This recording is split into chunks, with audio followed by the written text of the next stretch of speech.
Bonjour et bienvenue dans cette nouvelle vidéo. Aujourd'hui, nous allons voir comment est-ce qu'on peut programmer les boutons imprimés. Donc, c'est un bouton qui est souvent très nécessaire pour l'impression des données ici en Excel. Et je crois que nous étions toujours dans notre formation ici Excel avancé. Nous avons eu à parler un peu des bases, nous avons eu à voir comment est-ce qu'on pouvait créer un formulaire et tout. Je ne vais pas y revenir dessus parce que les vidéos sont déjà disponibles sur notre chaîne. Donc, n'hésitez pas à les visiter. Alors aujourd'hui, nous allons voir comment est-ce qu'on peut programmer les boutons imprimés. Et déjà, je vais fermer les formulaires que nous avons créés dans la formation Excel avancé, bien sûr. Et je vais aller toujours sur l'onglet développeur. Et je vais aller là, c'est écrit Visual Basic, j'entre là-bas pour accéder donc à mon formulaire que j'ai programmé. Donc voilà, à ce niveau ici, nous allons essayer d'insérer un bouton. Je peux déplacer tout ça de l'autre côté, ici, pour laisser un peu de la place. Voilà, et là je peux donc insérer un bouton. On peut prendre des boutons, voilà, un bouton. Voilà, allez. Voilà notre bouton imprimé. Nous allons essayer un peu de changer les noms. On va changer les noms ici. On va changer un peu les noms ici. Donc on va mettre tout simplement imprimé. Imprimé. Voilà, imprimé. Je crois que c'est ça. On peut carrément écrire. Bon, on peut écrire toujours en majuscule. Voilà. Imprimé. On peut faire un peu des petites mises en forme. Voyons. Il est où? Voilà. Non, il est où? C'est pas celui-ci.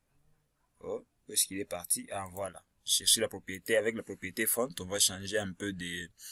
Donc, changer un peu de couleur, de forme. Voilà. Je peux mettre même 14. Voilà, imprimé. Ça, c'est un peu trop gros. Je mets là, voyons, 12. Je fais OK. Voilà notre bouton imprimé. Je peux changer la couleur des fonds. Couleur des fonds carrément. Je peux changer. Alors si vous n'avez pas idée de ce que je fais, donc je l'ai déjà expliqué dans la formation Excel avancé. N'hésitez pas à voir dans la description, je vais mettre pour vous les liens pour que vous puissiez directement vous retrouver par rapport à cette formation là. C'est pourquoi n'hésitez pas vraiment à vous abonner à notre chaîne et de cliquer sur la cloche de notification pour être toujours informé de nos nouvelles vidéos. Alors là je peux prendre une couleur, même celui-ci rapidement là, voilà. Je peux également utiliser cette propriété ici pour éviter qu'il y ait donc des encadrements sur les boutons. Alors tous ces détails sont dans la formation Excel. En tout cas, n'hésitez vraiment pas à cliquer sur les liens qui sont en description. Alors voilà, à ce niveau déjà, on peut aussi donner un nom avec la propriété name pour nous aider à bien programmer. Je peux mettre le nom BT print, donc bouton imprimé, voilà. Et voilà. Et à ce niveau, qu'est-ce que nous allons faire ici? Et là, on peut entamer la partie code. Donc, je vais tout simplement double-cliquer ici. Je vais double-cliquer là-bas. Voilà. Donc, vous voyez la propriété même que nous avons utilisée tout à l'heure ici. Donc, BT print. Voilà. Et là, comme je viens de mettre les boutons sur notre formulaire, au moins si c'était sur la feuille Excel, parce que vous pouvez mettre les boutons même ici sur la feuille Excel. Donc, si vous faites la consultation de la base de données, vous pouvez mettre ça même ici à la fin. Tout dépend de vous. Mais moi, j'ai préféré mettre ça sur les formulaires. Bon, parce que d'ailleurs, c'est juste une seule base de données. Il n'y a pas plusieurs données qui doivent être recueillies sur plusieurs feuilles. Non. Je vais mettre tout simplement sur les formulaires. Et à ce niveau, qu'est-ce que je vais faire? Je vais tout simplement d'abord taper le premier code qui est en load.me. Avec ça, tout simplement, je voudrais fermer les formulaires avant que je puisse imprimer. Donc, c'est un peu l'idée qui est là. Et maintenant, pour imprimer, vous devez mettre les noms de la feuille que vous voulez imprimer. À ce niveau, donc, faites très attention. Ne mettez pas les noms de la feuille que vous voyez ici. La feuille que nous avons BD, parce que nous voulons imprimer la base de données. Il peut arriver qu'on demande peut-être un rapport, je sais pas, on veut imprimer. Donc, à ce niveau, quand vous voulez écrire les noms de la feuille pour imprimer, ne mettez pas les noms qui est ici. Donc, mettez les noms que vous voyez ici. Donc, vous voyez un peu. À ce niveau, vous allez voir les noms que nous avons donné à notre feuille qui est BD, le nom qui est ici. Et là, nous avons également un autre nom qui est là, c'est écrit feuille 1. Donc, mettez les noms de la feuille 1, comme vous voyez ici.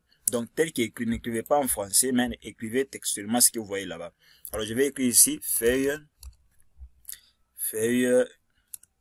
et puis j'écris 1 là-bas. Je fais point. À ce niveau ici, il y a des possibilités. Vous allez voir. Voilà. Attendez. Ah, ok, voilà. Donc, à ce niveau ici, vous allez voir, nous pouvons utiliser disons deux actions. Il y a premièrement les print out et les print preview. Les restes ici, bon, si vous voulez chercher un peu plus vous voulez un peu expérimenter plusieurs choses, ça dépend de vous. C'est à vous de voir. Mais à ce niveau ici, vous allez voir, il y a les print out et les print preview. Les print out, c'est l'impression directe, c'est-à-dire vous n'aurez pas besoin de configurer l'imprimante et tout. Là, ça va imprimer directement. Mais si vous voulez, par exemple, avoir l'aperçu avant impression, vous prenez tout simplement print preview. Donc, avec ça, vous allez faire quoi? Vous allez d'abord voir le document avant de l'imprimer. Donc, nous allons prendre print preview. On n'a pas besoin d'imprimer directement. On veut d'abord avoir l'aperçu avant impression. Et je prends cette méthode-là et j'enregistre. Donc, en soi, lorsqu'on va appuyer sur le bouton imprimer, il va d'abord fermer le formulaire parce que si vous ne mettez pas ce bout de code qui est là, lorsque vous allez appuyer sur le bouton, vous aurez l'aperçu avant impression, mais le formulaire sera figé. Et là, vous aurez du mal à quitter en cours de fonctionnement, vous aurez du mal à quitter donc les formulaires. Donc, c'est un peu ça. Voilà pourquoi j'ai mis ça pour fermer. D'abord, les formulaires, je les ferme. Et puis, par après, vient l'action d'imprimer. Et là, on peut déjà essayer. J'exécute le formulaire qui est là. Et lorsque je vais appuyer sur le bouton imprimer, vous allez voir qu'on va m'afficher l'impression. Donc, l'aperçu avant impression. Je fais imprimer. Donc voilà, vous avez l'aperçu avant l'impression. Et là, vous pouvez, par exemple, changer, bon, modifier la marge, modifier l'essence de la page, ça dépend de vous. Donc tout dépend de vous. Donc c'est un peu la façon dont vous pouvez programmer les boutons impression. Donc ce n'est pas tellement compliqué. Si vous avez des difficultés, en tout cas, n'hésitez pas à me l'écrire en commentaire. Je vais pouvoir vous assister. Donc voilà ce que je voulais vous montrer dans cette vidéo d'aujourd'hui. On se dit ciao pour la prochaine vidéo.